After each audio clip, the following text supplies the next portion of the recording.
play a game of guess who. Once blacklisted as an enemy of the environment, today it remains the world's largest emitter of carbon dioxide by a long stretch. And yet it's now being hailed as a poster child for the planet. Yes, apparently China deserves a huge pat on the back for stepping in to fill the gap left after the US withdrew from the global climate deal. We are hearing that our actions in leading a role in the Paris Agreement are being applauded by the international community. A round of applause for China? But are we sure the communist regime is up to the task? Have the Chinese earned the title of climate leader? First, let's consider why they might be a viable candidate. Well, it seems China will probably meet its Paris promise to peak domestic emissions by 2030. It's ploughing a whopping $361 billion into renewable fuel by 2020, much more than, say, the whole of Europe.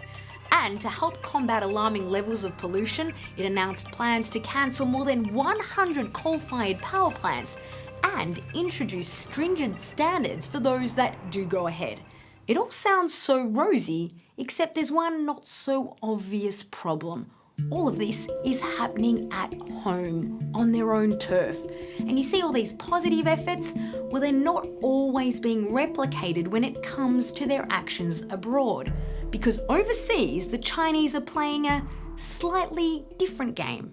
There's a thinking that other countries can or even should pursue the same kind of development as China did.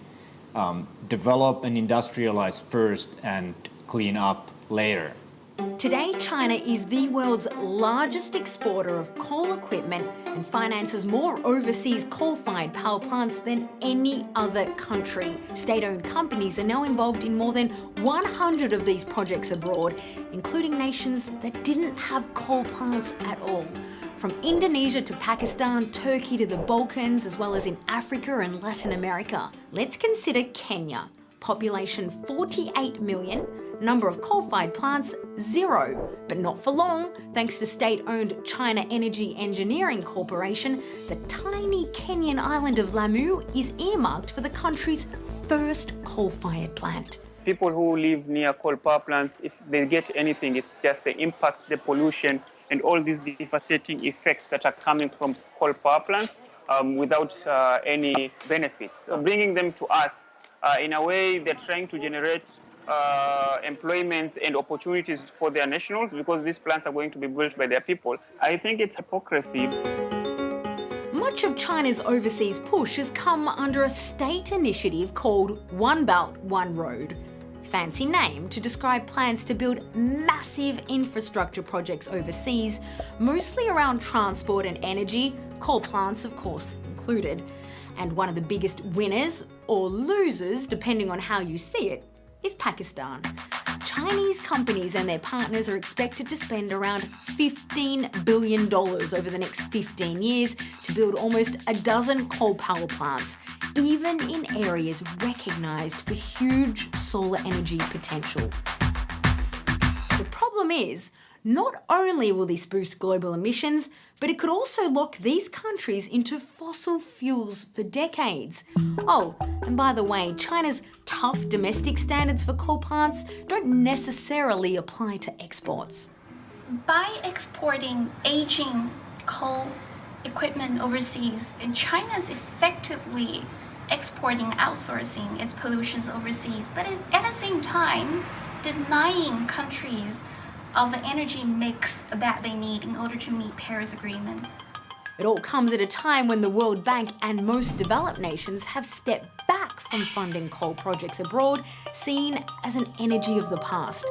So why is China doing this? Some say it's normal. China needs to compensate for the slowing economy and the slashing of energy-intensive industries at home. But should China be the champion of renewables on the one hand and coal plant exporter on the other? We asked John Seaman, a specialist in China's energy policy.